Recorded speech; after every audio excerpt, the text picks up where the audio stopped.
We've seen the millennium. We've seen Satan's rebellion after the millennium. We've seen the final judgment. We've seen the new heavens and the new earth, a world in which death is defeated, in which there are no more tears, a world conformed and fulfilled as a bride, adorned for her husband, the Lamb. It would seem that Revelation could end with Revelation 21:8. But there's another vision.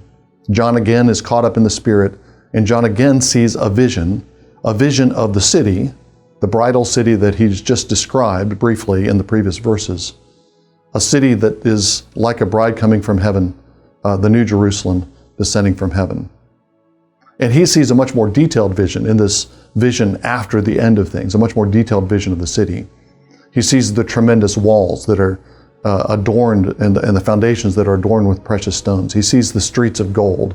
He sees the gates of pearl. He sees the nations streaming into this city, bringing their treasures. He sees the river that flows through the city. That's the river of life. And he sees the trees at the edges of the river of life, bearing the fruit of the tree of life and bearing leaves that are for the healing of the nations. It's a more detailed vision of the same city.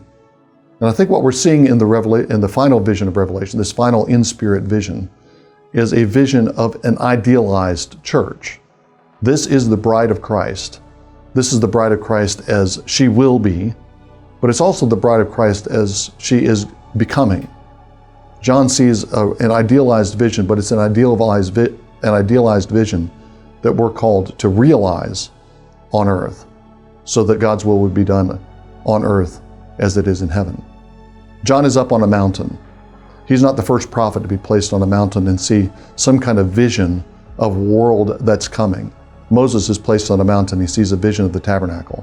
Ezekiel is placed on a great and high mountain, like the mountain that John is on, and he sees a vision of the new temple, and he sees a vision of the land redivided. He sees a vision of the new creation coming after the exile. John is another prophet who sees a vision like that. And in all those other previous cases, the prophets see visions that are blueprints for what the people of God are supposed to build on earth.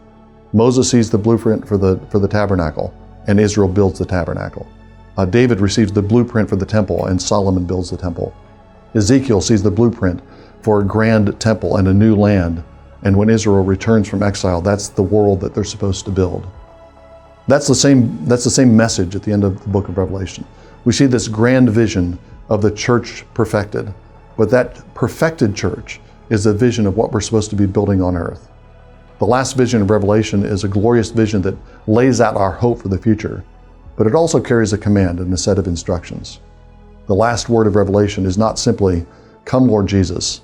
The last word of Revelation is, "Go, build this."